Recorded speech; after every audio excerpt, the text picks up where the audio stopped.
Hey everybody, it's Michelle from Florida Keys Birding, and today we're going to be talking about the yellow-bellied sapsucker. So first, let's talk about identification. Males have a red crown and throat patch, stout bill and white wing patch, while females have a red crown and a white throat with a white wing patch on the side of the folded wing. She has a pale to yellowish to whitish belly. Juveniles have a brownish wash with finely spotted crown.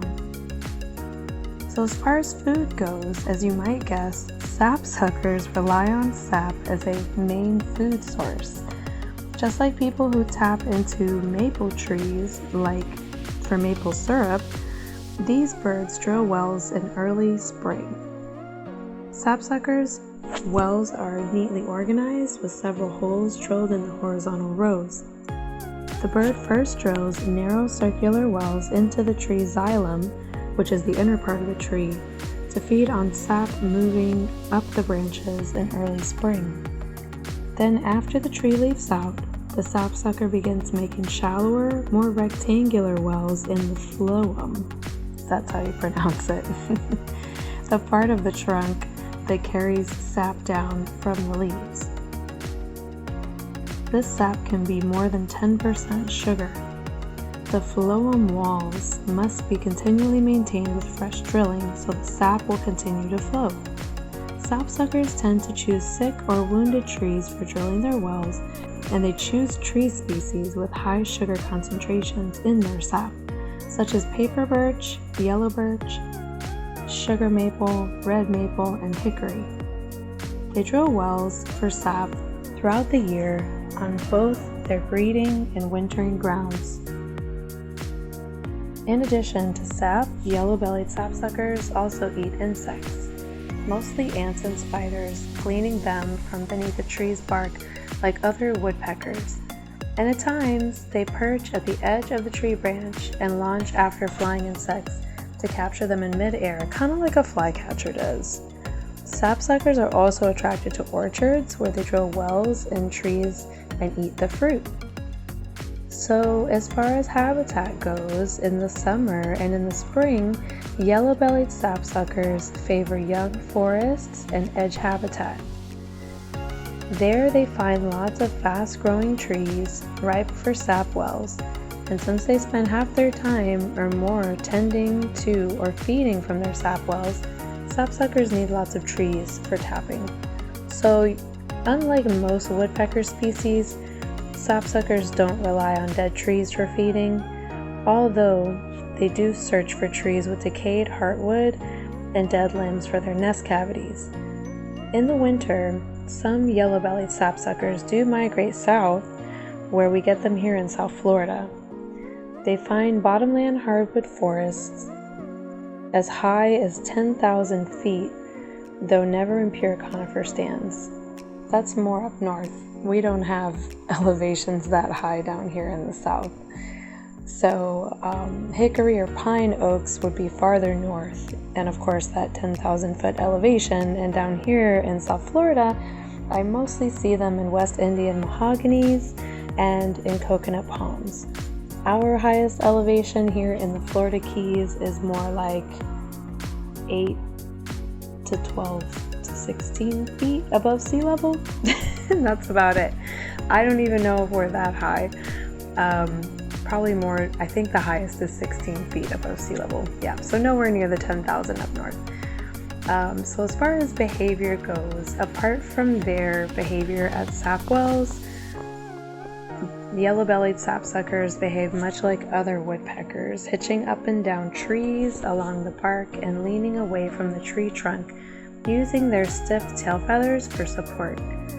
They fly in a woodpecker's typical up and down, bouncing and swooping manner, and they spend most of their time at their sap wells, either drilling them, licking sap and any insects caught in it, or chasing off other birds, such as hummingbirds, that may be attracted to sap. And that's interesting. I can't say I've ever seen hummingbirds do that, but that would be pretty cool to see. They also perch at tips of tree branches when hunting or for flying insects. and hop on the ground to forage for ants. I have seen them eating ants. So these birds do migrate. They are a short to long distance migrant. Yellow-bellied sapsuckers leave their breeding grounds in September and early October for their wintering grounds in the southern U.S., Mexico, West Indies, and Central America, and also, of course, the Florida Keys. They arrive back north in May, and females tend to migrate farther south than males, with a ratio of more than 3 females to 1 male having been counted in Central America. This is why we see them here in the Florida Keys. And I have observed mostly females, which now makes more sense. So as far as nesting behavior goes, yellow-bellied sapsuckers will choose a lot of the same tree species for nesting that they will use for drilling wells, including aspen, birch, maple, beech, and elm. Trees used for nesting are often alive, but are usually infected with a fungus that causes the tree's heartwood or sapwood to decay, making excavation easier. The male chooses the nest tree most of the time, and cavity nests may be reused for several breeding seasons for up to 7 years. In early spring, before mating, sapsucker pairs engage in a playful pre-courtship together, with one sapsucker tracing the other one around tree trunks and branches. That must be interesting to see. Courting birds will land on a tree and face each other with their bills and tails raised, their throat and their feathers fluffed, and their crest raised, swinging their heads from side to side. This is the same behavior used when aggressively facing off with sapsuckers of the same sex. Sapsucker mating pairs stay together through the nesting season and raising of young, and often, but not always, reunite for subsequent breeding seasons, though it seems their fidelity may not be to their mate so much as the nesting area or even a particular tree nest. Yellow-bellied sapsuckers are cavity nesters. The male does most of the work excavating the cavity about 2 to 3 weeks. No lining is placed in the nest. The eggs are laid on wood chips left over from the excavation. That's interesting. That's different than most birds. Most birds find, softer nesting material, but I guess the wood chips do the job. The entrance hole is small and it's about 1.5 inches in diameter. That is pretty small, but the cavity itself may be 10 inches deep. So as far as clutch size, it's usually about 4 to 6 eggs. They do 1 brood a season. The incubation is about 10 to 13 days, and the nesting period about 25 to 30 days. Egg color is white. Take a moment to listen to some of the calls for the yellow-bellied sapsucker.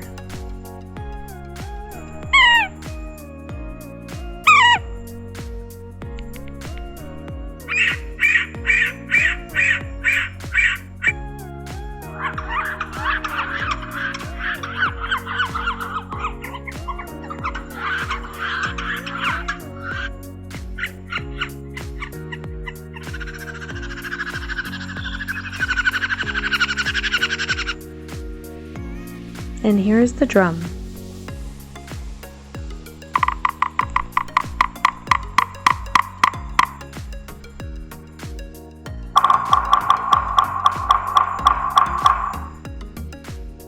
And here is a juvenile call.